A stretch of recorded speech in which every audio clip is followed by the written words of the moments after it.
Every single one of these runners has got AirPods in. Power of sound, we're able to be in a completely different consciousness or awareness. She's running, but her awareness and her consciousness is somewhere else. What has your experience been with this?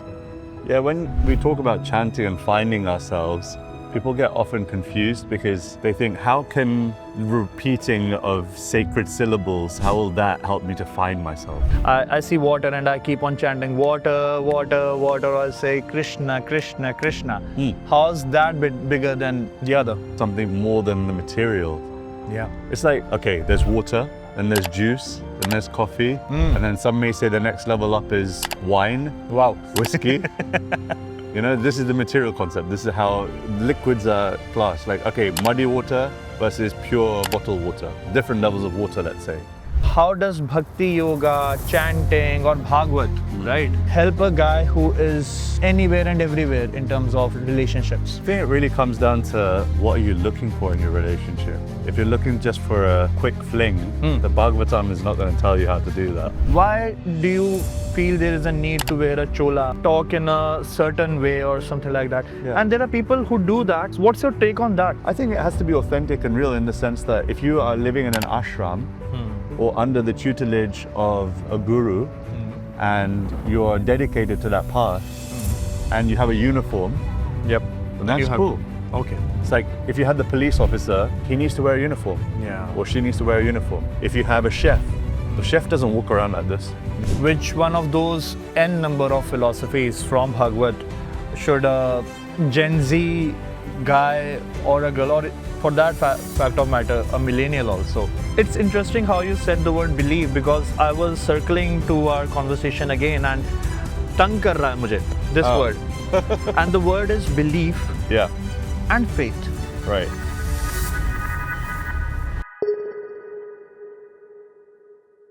Hello, hi, namaskar. This is Krishna from Haanji Podcast, Radio Haanji 1674 AM, and I have got with me Radhika Das. Now, how should I tell people who you are? So, am I talking to a modern day Baba, a spiritual leader, a person who does his own podcast also, an author? So tell people who you are first, yeah?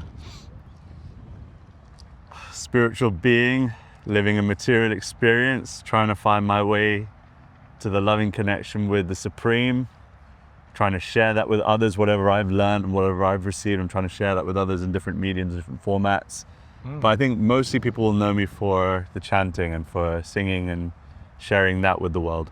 You know, because we've got this bit of time, I'll go back to our conversation last time that we did over the Zoom, and I'll pick up from where I left.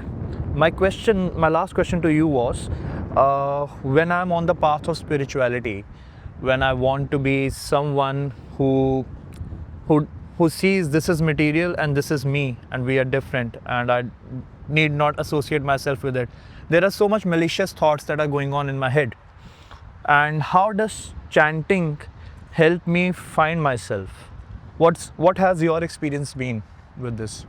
Yeah, when we talk about chanting and finding ourselves, people get often confused because they think, how can repeating of sacred syllables, how will that help me to find myself? Like, if I want to find myself, I should travel, or I should get into a relationship, and maybe through that relationship I'll get to find out who I am.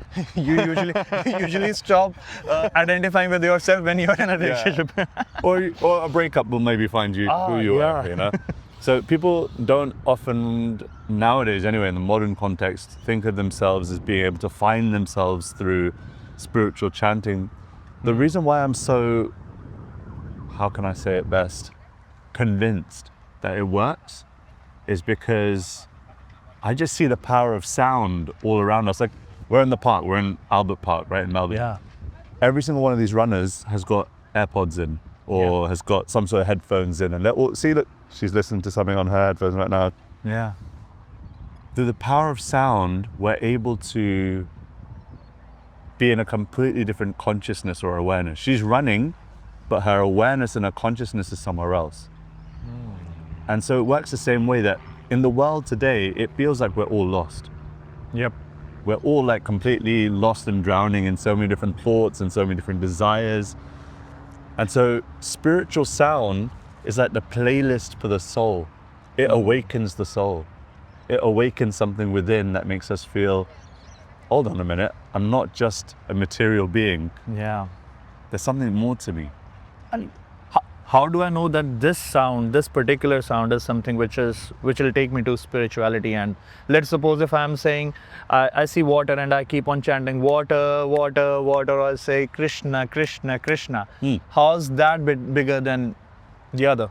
It's valid. I mean, I guess all sound has potency, but at the same time, it's because the name Krishna is associated with something more than the material. Yeah. It's like, okay, there's water, then there's juice, then there's coffee, and then some may say the next level up is wine, Wow. whiskey. You know, this is the material concept. This is how liquids are classed. Like, okay, muddy water versus pure bottled water. Different levels of water, let's say. So in the same way, we understand that muddy water is of lower awareness, and pure water, clear water, is of a completely different consciousness. And so in the same way, different sound vibrations, they contain or are invested with different consciousness, different levels of consciousness.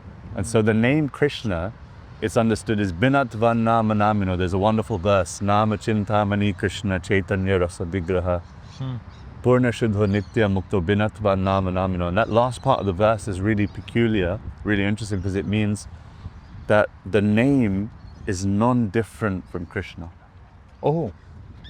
The name is non-different. So our scripture tells us that when we chant the name Krishna, Krishna becomes present in this place. We may not see it, just like my vision can't take me beyond 100 meters in that direction. True. But seeing isn't always believing. I can't see love. I can't see hatred. Like the feeling of love and hatred, you can't see it, but you know it exists. And so if we want to have an experience of God, the understanding is that by chanting, you have an experience of God. You can feel the presence of God. And the only way that you can really believe me is by trying it. It's interesting how you said the word believe, because I was circling to our conversation again, and this word has been, how should I say, tang kar raha hai mujhe, this word. And the word is belief and faith. Right.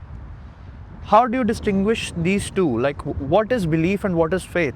Because so many people, especially with God and religion, they say it's faith, and then with spirituality it's different. Or how do you distinguish between belief and faith? Yeah, with belief, when you say I believe in something, there is, in the word itself, there is the understanding that it's not factual. Like, I believe in the world being flat. I don't. But say someone says I have the belief that the world, there's a chance in the word belief that that is not fact. Yeah. Whereas faith is something that's a bit stronger, it's a bit more concrete. It's like, I have faith in something that's way more than just like a belief system. So I can understand that, you know, how they can be somewhat, they look the same, they sound the same, they don't seem so much different. But faith kind of, it can come from a place of more concrete understanding. And is there any space for evidence in either of these? Evidence of being, evidence that there is someone out there beyond these beautiful skies who is running the earth. Or if I paraphrase it, what's your take on atheism? I think that when it comes to proof of God, or is there proof in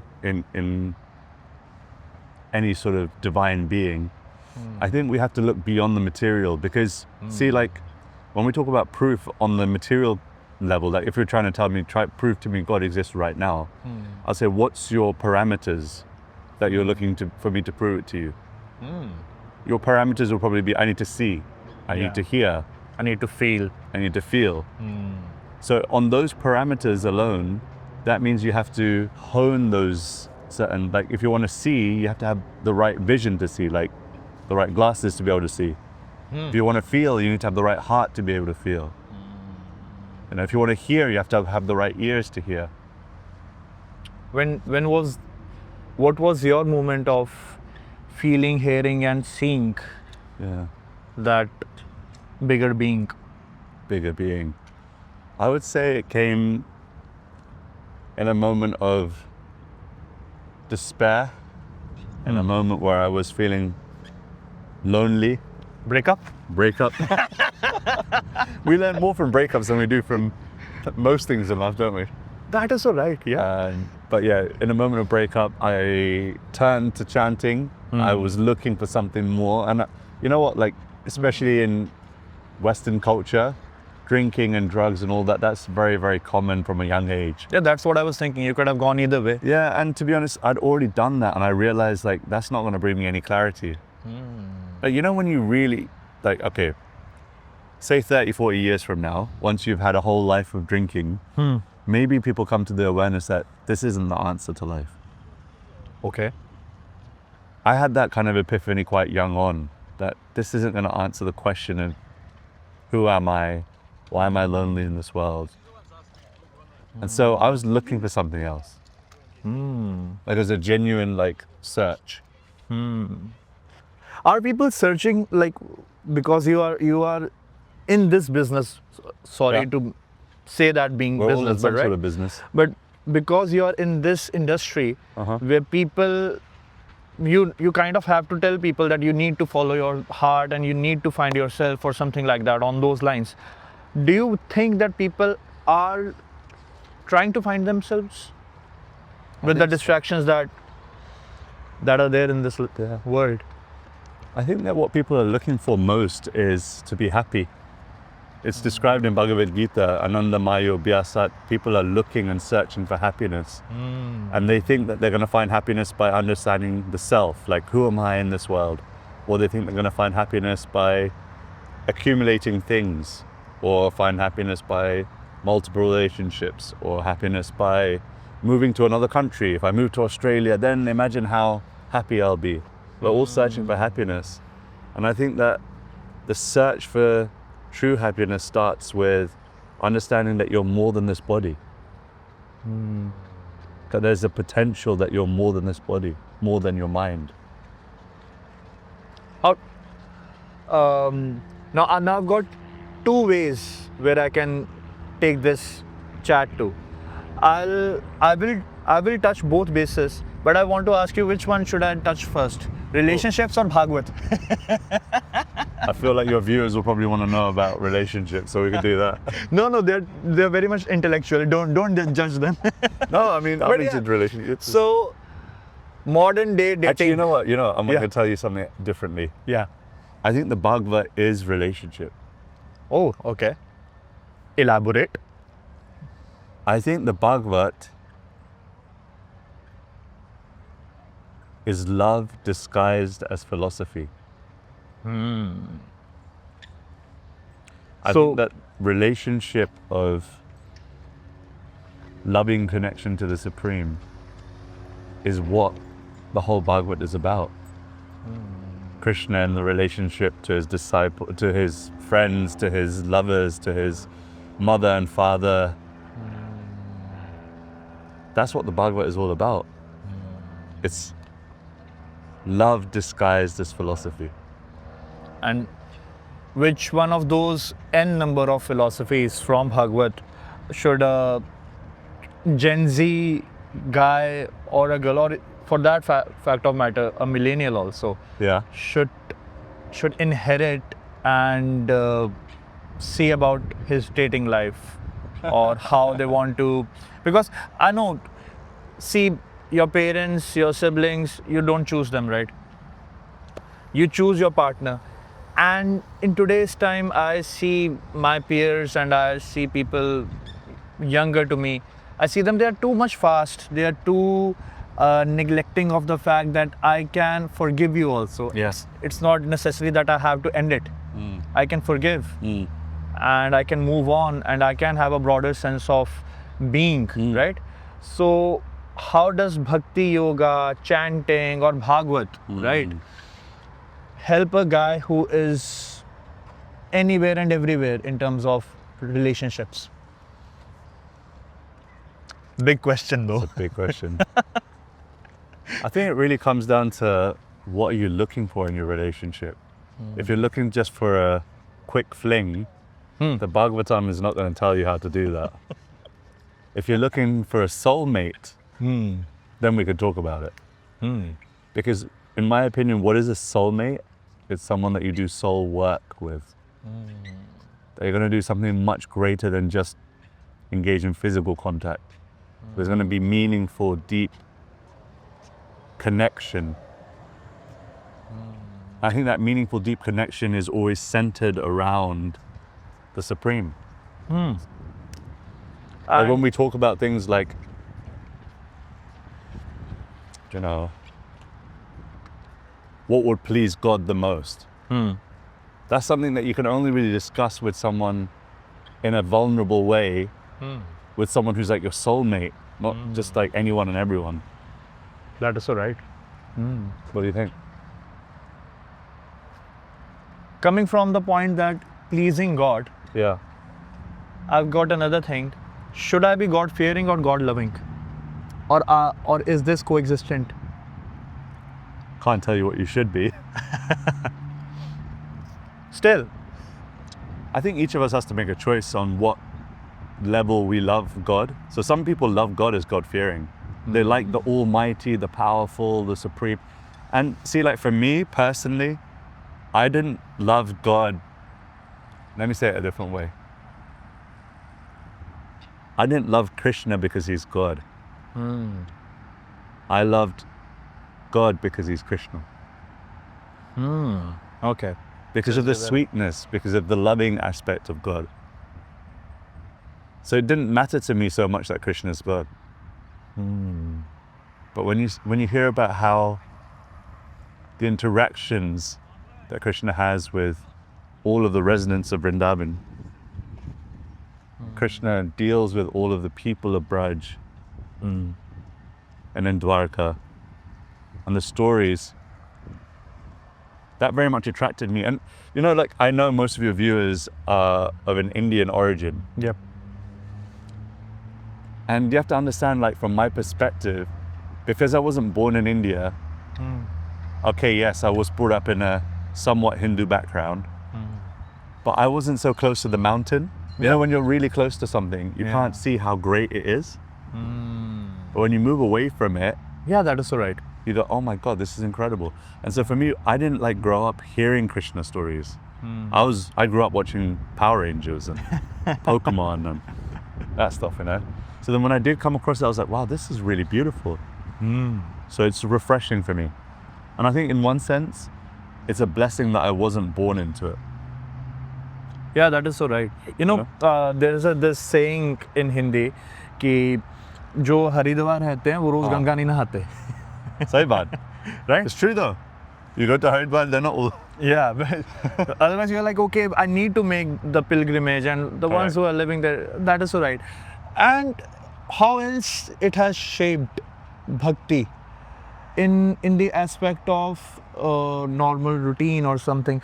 You know, I get so many questions like that. Our viewers ask us questions like that whenever we have someone who is into spirituality or something. That, okay, I do try to meditate, or how should I put it? Can I have my favorite butter chicken and a glass of wine and also be a spiritual being? Can these two both coexist? I think you can. I don't think you can reach the topmost. But I think it's still possible. It's like saying, can I be an athlete and still smoke? You can. But you're not gonna be the best athlete, are you? But what's the logic behind me chanting maybe 4 hours a day? Yeah. And then if I want to have a glass of my favorite whiskey, Yeah. just one glass, because I like it. You know, my one of my uncles, he used to say, because I come from a Brahmin background and all. Cool. So he used to say, he used to love his drinks, and he used to say, ये भी तो भगवान ने बनाई है, ये कौन बर्बाद करेगा? Yeah, he's made everything. It's valid. It's valid. So God's made everything. What's the logic behind the fact that if I'm chanting and I'm chanting like 3 hours a day or 4 hours a day, and Sure. if I consume alcohol, I would not be my topmost self. Yeah, it's not about right or wrong. You know what it is? I think too much of Indian culture is looking at spirituality as this is right and this is wrong. And I think it's the other way. You have to look at it like how we do everything else. Yeah. Like, is it right to be on a diet and have a cheat meal? Okay, you can do Once it. in a while, yeah. Once If it's really a cheat meal, it's good. But you know deep down that if you are really, really going for that diet, then there's no, you're not going to go for a cheat meal. You know, you're really invested in your health. Let me put it to you this way.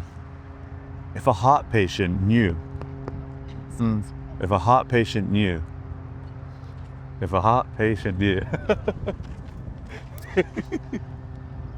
Yep.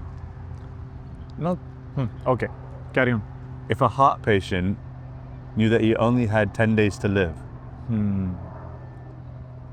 he'd treat those 10 days with ultimate care. If the doctor said, you cannot do this, this, and this, it'll be really bad for you. He says, but one thing, no, okay, it's not wrong. You're fine. If you want to try it, then engage with it. Now let's expand the example. If the heart patient knew he had 10 years to live, he'd be a little bit more loose with his health, no? That is all right. We are all heart patients in this world. We are all going to die at some point. We are all going to die, yeah? And ultimately, we can't see it as right and wrong, but more a case of how absolutely do you want to love the Supreme? How ultimately do you want to love God? That's a very interesting thing that you said. What do you believe would happen if everybody knew their expiry date? Yeah. If I'm born and I know that, okay, my age is N years, Yeah.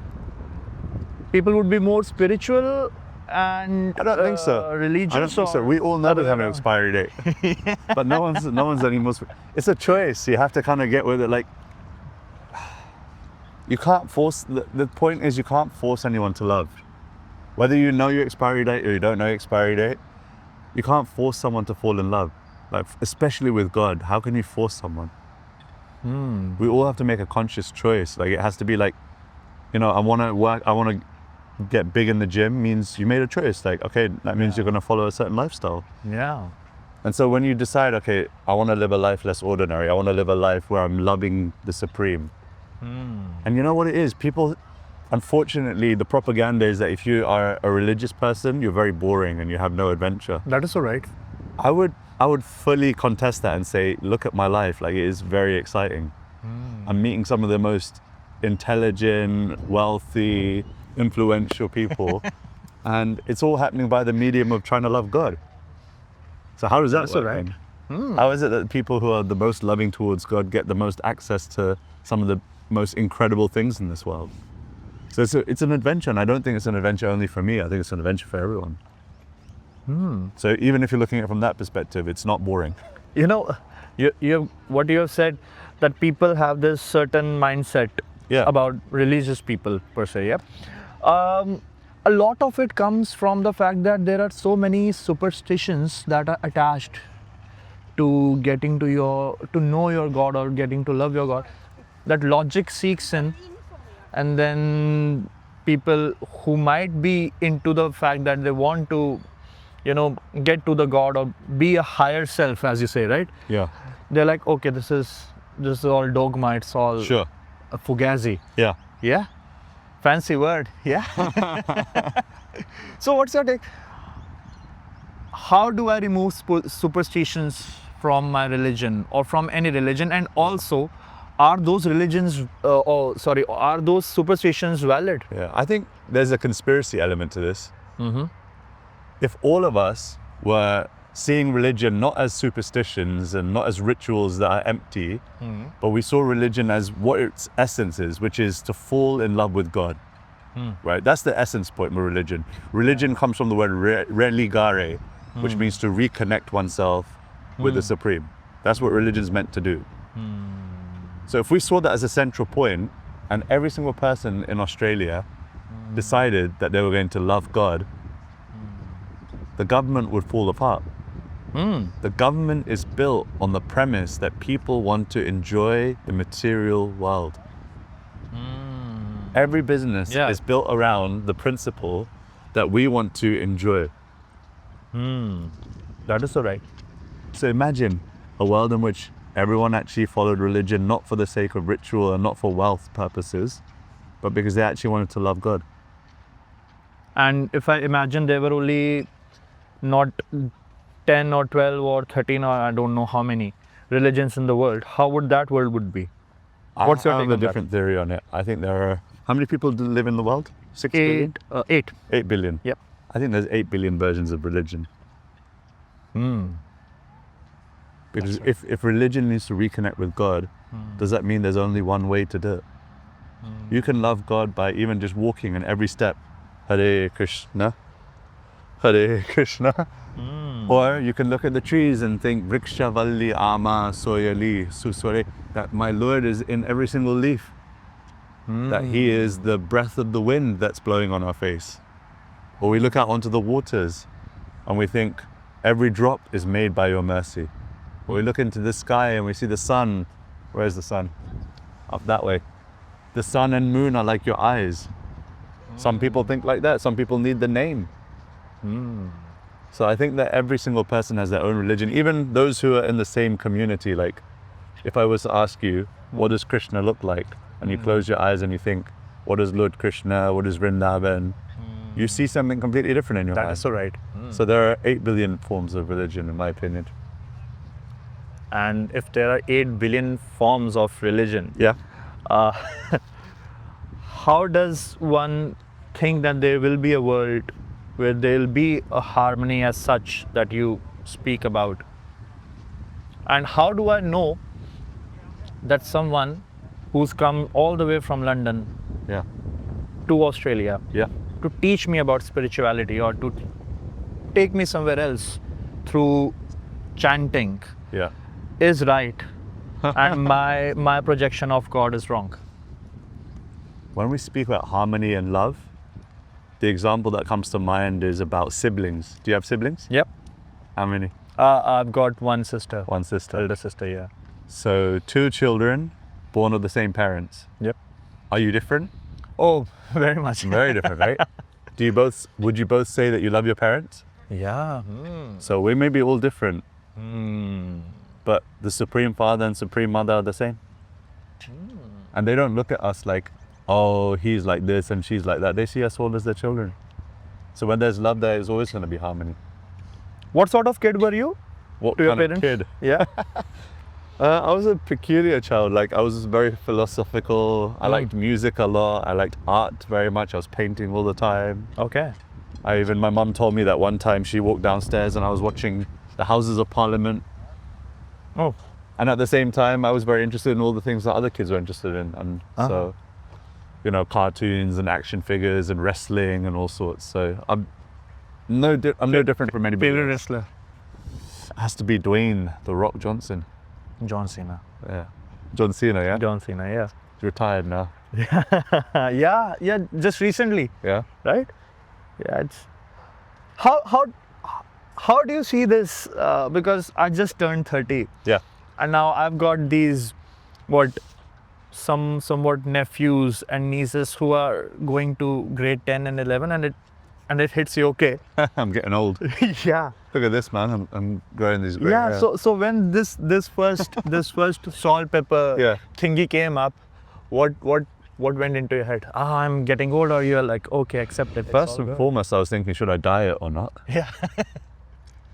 I think we all have to come to the acceptance that we're getting older, and ultimately, what does that mean? It means we're getting closer to death.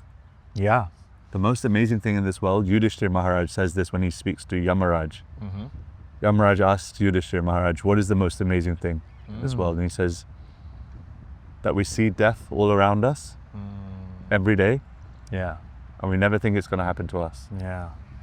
And that's the greatest phenomena, that we see our bodies getting older, Yeah. And I still wake up in the morning, yeah, I'm still young, I'm still 18, no problem. Yeah. And so it's almost a reminder for me, a daily reminder, and I want it to be a reminder that this life is meant for something more. And let me not waste time. That's maybe the more important principle. Let me not waste time. It's like if I was to give you from my pocket to yours, $86,400. First and foremost, is an interesting number. Yeah, I was thinking of it. $86,400, yeah? I was just thinking I'll get a new Jeep, but New Jeep. Okay, so now, tomorrow, I'll give you another $86,400. What will you do with it? You'll invest it maybe. Yeah. You'll buy your family something nice. 86,400 every single day for the rest of your life. You think of some way to spend it. Yeah. But did you know 86,400 is the number of seconds you get in one day? Seconds. Ah. Okay. So, how would you spend it? But And so this is a nice reminder that time is short. Don't waste it. So you chose not to dye them, yeah? I chose not to die. It looks good though. Makes me look wise, I think. Yeah. It's necessary for what you do, right? If you have colored your hair pink and you're coming here, Radhe. No, I don't think so. Does it work? Good for the business? Not at all. My whole thing has always been be authentic and be real. Like, why try and cheat someone? You know, why try and cheat someone? Like, fine, I may not be perfect. And I think that people should know I'm not perfect and know that I'm still a work in progress. I think it's healthy for spiritualists and for so-called leaders of spiritual groups to accept their flaws. And I want to be like that. I want to try and be an example for that be as you are. You don't need to change your external appearance. You can buy whatever you want to buy. Yeah, no bhagwa chola, nothing like that, yeah? For me, this didn't feel authentic. Yeah. Because I felt that what's really important is not the external dress, but the internal heart. That is what I was talking about earlier, right? Yeah. That people who may want to follow the path of spirituality, they're like, okay, why, if you can, in this sort of weather, wear a nice shirt and a trouser, and if you are feeling cold, you can wear a wind cheater or something like that. Why do you feel there is a need to wear a chola or talk in a certain way or something like that? And there are people who do that.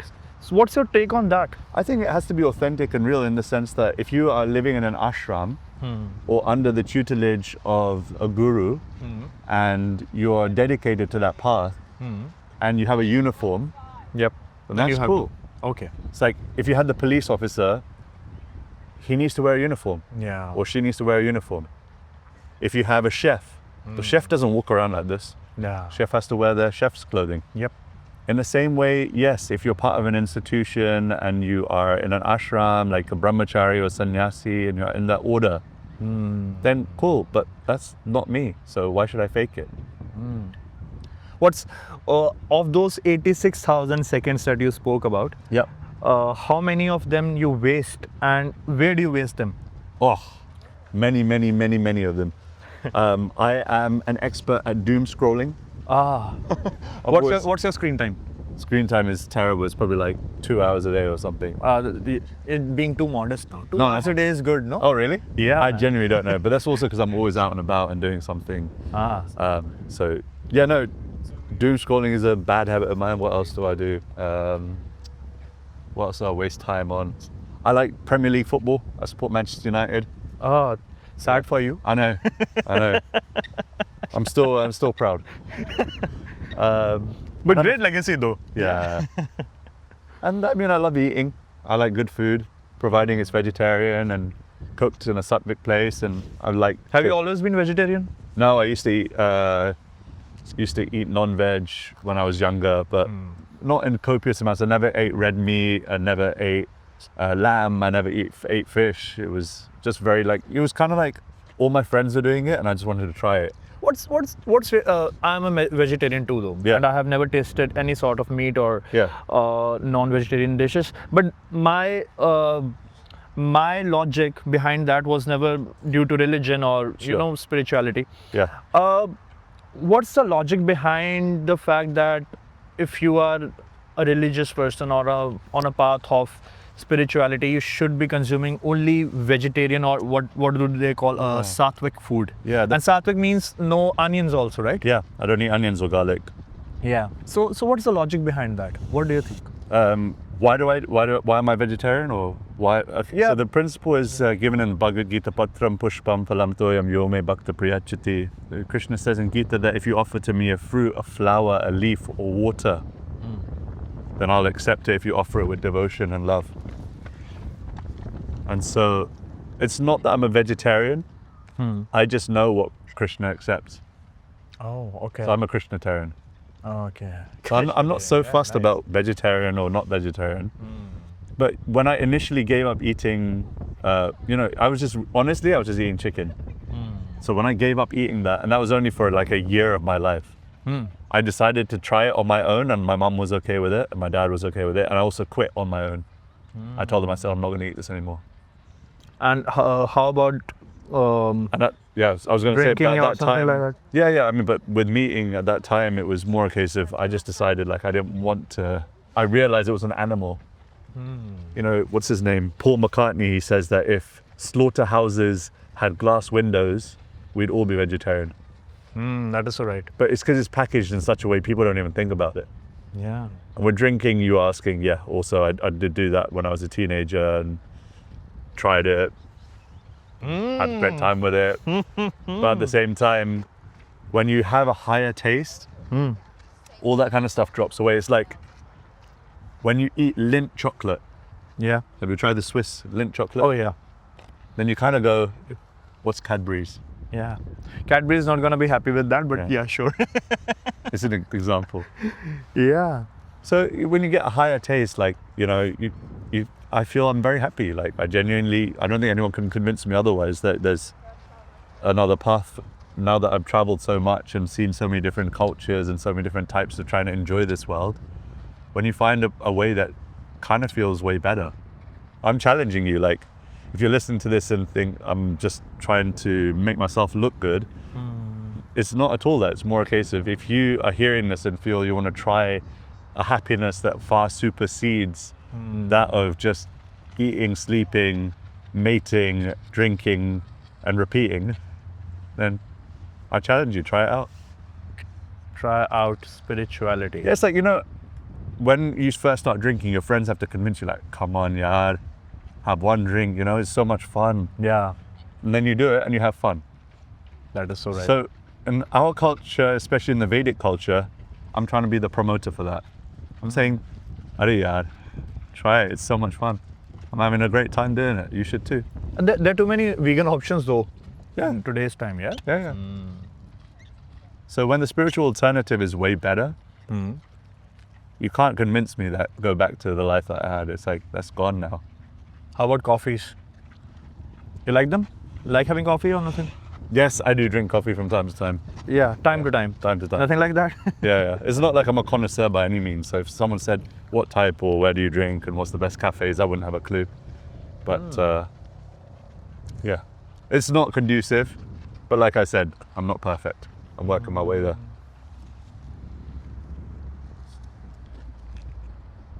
Silences. Do you like them? Silence? Silences. How do you I ask this question to almost everyone I interview. Okay. How do you process the moment you are in an awkward silence? A silent room, you don't know anyone. How do I process being in awkward silence? Knowing from a lens of a person who's a spiritual person. I'm kind of okay and comfortable being not always, I'm okay not being comfortable all the time. I'm okay in discomfort. Yeah. We almost have to become comfortable with discomfort in this world. Because it's not just awkward silence, there's all sorts of discomforts that people have to get used to. So I think part of being a mature individual in this world is being comfortable with the discomfort of this world. And So if you're in an awkward situation, awkward situation. And what are the other discomforts of Radhika Das that he has to deal with every day? Don't say interviews, but Interviews and no, one of the biggest discomforts in my life. I'd say travel's really difficult for me. I think travel is a big discomfort in my life. Another discomfort is having to wait. I have to be very patient all the time because things don't always happen the way and the time that you want them to. Wait, as in, like you go in, say there's a concert today in Melbourne. Yeah. And I have to go in at 3 o'clock and the show doesn't start till 8 o'clock. You seem quite chill for a guy who has got a concert at Palais Theatre. Yeah. In what time? I think it's 7 hours. 7, yeah. What's your routine like before you know, on the day of? On the day of a concert. What's on the day of? Yeah. What's the concert routine? Well, today I'll tell you, I woke up and I first showered, went downstairs, and I woke up my deities. I have 2 beautiful Radha Krishna deities. You carry them everywhere. Everywhere. So I woke them up, dressed them, offered them a puja. Then I chanted and I read today. Today I read about a beautiful marking on the left foot, I think, of Krishna, which is the hoof print. The cow, on Krishna's left foot, he's got a hoof print, cow hoof print. Okay.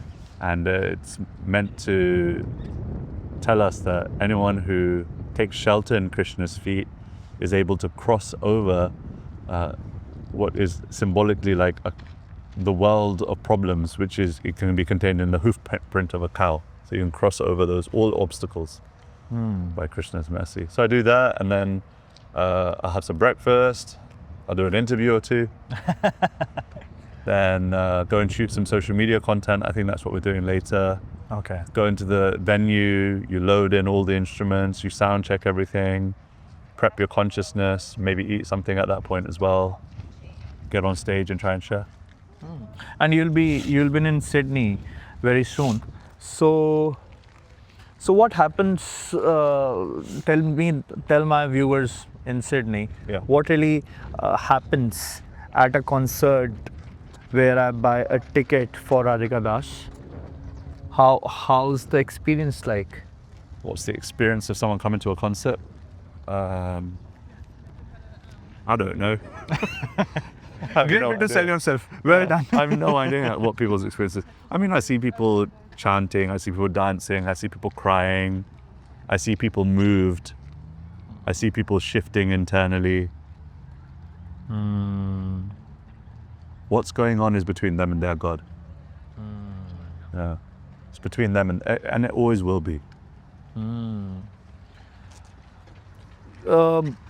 You said it is between them and their God. Yeah. And we spoke about detaching and material things. And to sum it up in one way or the other, how much of a uncomfortable thing this is to be living in a paradox, like you are in the business, again I'm saying the word, of telling people to get out of material things and all, and then you have to be attached to yourself, you have to be so much attached to it because you have to do the social medias, you have to do the interviews, you have to buy good equipment for your YouTube channel, you have to buy good instruments. Seems like a paradox, right? Yeah, all things perfect. Yeah. To give an experience. Yeah. To say bye-bye to the material things. Yeah, I think the way that I see it is with the principle of yukta vairagya, which means that you use everything that God has given in His service. So if I'm going to make a YouTube video, it's going to be the best YouTube video that I can make with the best equipment. If I'm going to do a concert, I'm going to do it at the best of theatres. In Melbourne, we're sharing at Palais Theatre, which I hear is like iconic. Yeah, iconic place, yeah. So if you're going to do something, you want to do it well. And if it belongs to my Father, everything belongs to my Father, the Supreme. So why should it not be the best if it's an offering to my Father? If it's your Father's birthday, you want to get Him the best thing that you can afford to buy. That is right. And so in the same way, all of this, including the money that's in my bank account, it's my Father's money. He is married to Lakshmi Devi. So when Lakshmi is used in Narayan's service, then Narayan's happy. Wow, so well put. When you said my Supreme Father, my head literally went to thinking about your family. Yeah. How does your family take up this fact that our son or our friend or our brother, are you married? Yeah, married, 2 kids. 2 kids, yeah? Oh, awesome. There's all this grey hair. My father and whatnot, right? Huh. They are more attached to a world, not to us, but to the God. Yeah. Is there, how's the mahal? I just try to engage them as well. So I think that when we become spiritualists, I think the biggest issue that our family feels is that we're going to abandon them. Yeah, that's what I was getting to. I think that what we have to do is try to think of a way in which we can engage them in the same service that we're doing. So for example, the posters and the marketing that you see, that's done by my wife. Oh, super. And, you know, in the initial stages, helping me to hire venues and whatnot, that was done by my dad. Okay. And my mum would cook for me. So it becomes a family business, so to say. And I think that that's what it is. To love God is always a family affair. When you love the Supreme, then by dint of that, you love every other person as well. Maybe not in the same amount as you would love your household family, but the idea is you try to love others. You become more empathic. I don't see you as like, you know, I'm trying to see every single person as a child of God. And it's a practice. You have to like get into a mindset every day. They're not my enemy. They might be in a different skin, in a different passport, in a different nationality, culture, creed. But we're children in the same Supreme. Being one with the family, 8 billion family that you've got, does it make you insecure? Do you have any insecurities? Oh, sure. What are my insecurities? Yep. I think I'm very conscious and aware of the potential that my ego takes over the serving of what I'm trying to do. Like I'm insecure about my ego.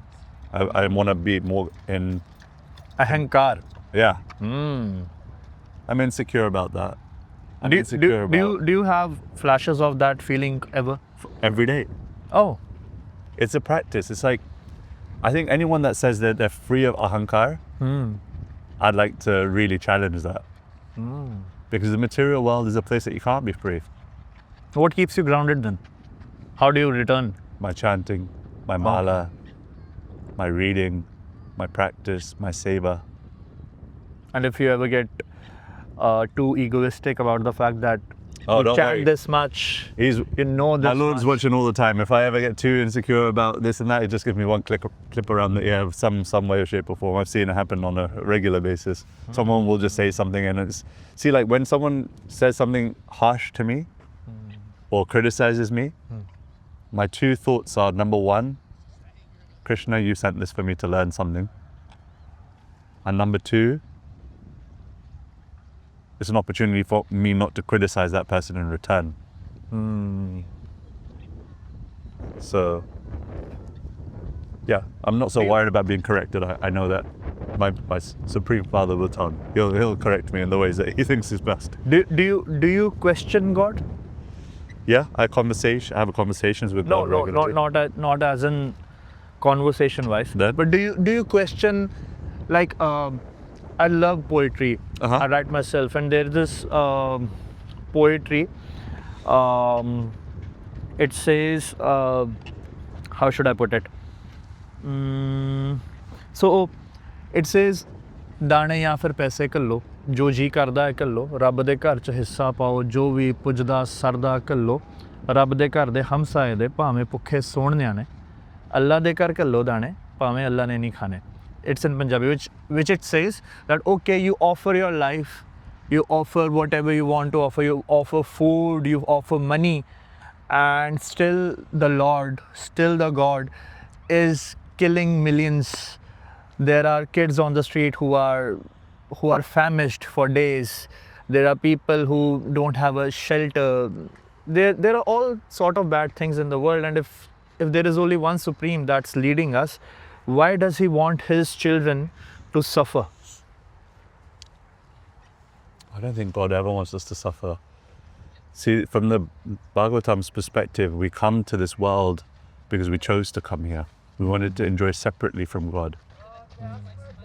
And so it's not like Krishna is not doing this to us. He's doing it for us. Because we have to understand that we're not of this world. He's not doing it to us, he's doing it for us.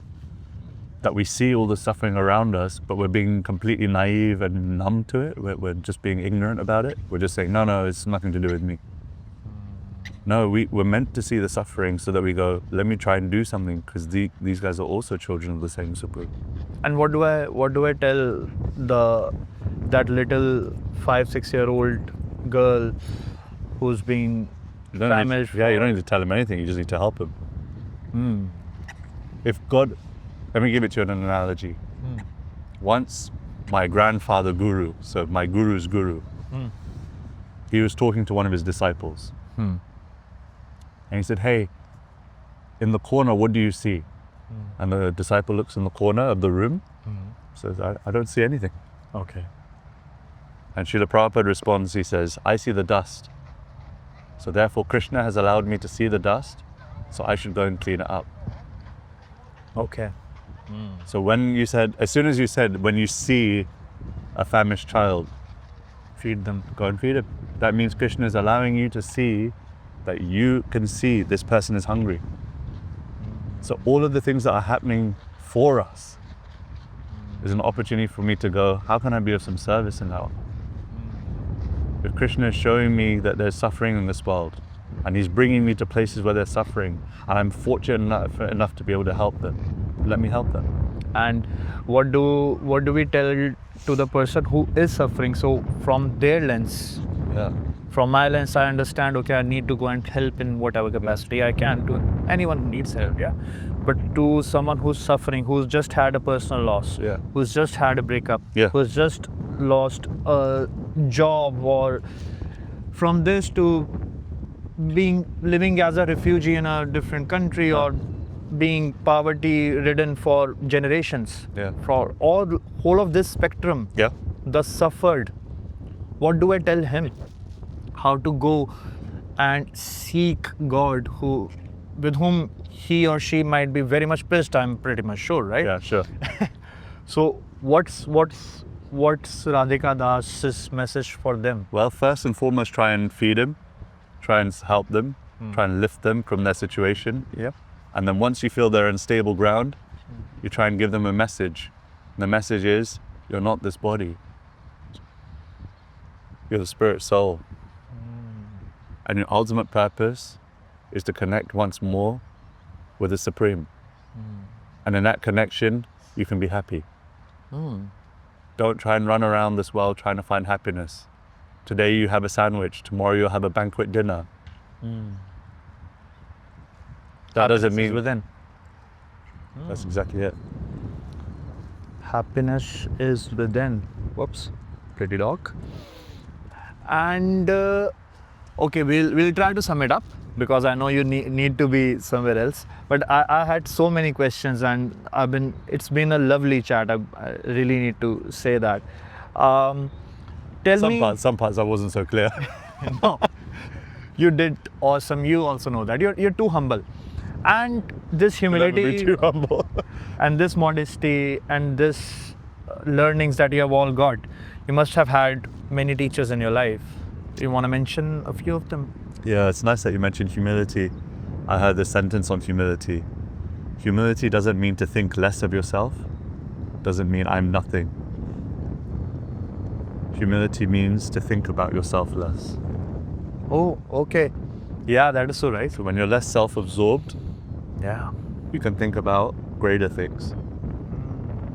The way in which you can serve in this world. You can think about God. So humility doesn't mean to think less of it. I know I'm good at what I'm good at. But I know where it's come from. It's not me that's doing this all. And so, when you talk about humility, that's one thing I wanted to mention. And then you asked me a second question, I forgot what you said. Your teachers and gurus on this path. Speaking about humility and speaking about my teachers, my teachers are Sachinandana Swami, Radhanath Swami, Srila Prabhupada. Oh, I know. I'm indebted to them. They've shown me a life less ordinary. Okay. They've shown me a life. There's so many I could mention. Jay Shetty is a very close personal friend and guide and mentor. elder brother to me. Oh, Yeah, many, many teachers. you should mention your wife too. Davy, I love you. Always do that. Yes. Brownie points received. And this is a ceremonial thing that we every time do. It's a ritual. Cool. Whenever our guest is leaving, we ask them to recommend some of their favorite books or articles or even movies to our audiences, and talk a sentence or two about why you love them or something like that. Sure. Well, the books. I mean, I would love book recommendations from you. sure. I mean, I'm going to say Bhagavad Gita. Yep. Because that's like the quintessential book of this world, I think. I say the Bible's a great read. I say Falling Upwards by Richard Rohr, a Christian author. Journey Home by Radhika Swami is great. Another book that I really appreciate is The Living Name by Satchidananda Swami. I think that's incredible. There's this guy, Radhika Das, who's written a book called Mantra Meditation. Oh yeah, awesome, man. I should get it. Is it available on Amazon and other? I think so. Okay. Yeah, please. Mantra Meditation by Radhika Das. He's Krishna is telling you to buy a book for Radhika. You have to got it. See, this is such a divine thing. We never spoke of it. When Krishna met Radhika. How amazing is that? Thanks a lot. Thanks for the chat. Before you go, tell us about your experience in Perth. What are people going to have experience here in Melbourne? And tell our special guests over there to come and visit you in Sydney also. Come and visit me in Sydney. Come and chat with us. It's going to be a wonderful evening of mantra, of music, of storytelling, meditation, a chance to connect with the Supreme, to connect with community, your fellow human beings, to fall madly in love with the Supreme, and to do it whilst dancing and chanting the night away. Don't miss this. I'll see you there. Don't miss this. And thank you for being the beautiful audience that you have been. We have started our new channel. Cool. Yeah. What's it called? It's called Haanji Podcast. So please tell those guys. Haanji Podcast. Thank you so much for being here. Like and subscribe for more content coming very soon. Thank you. We'll see you again. Thank you so much.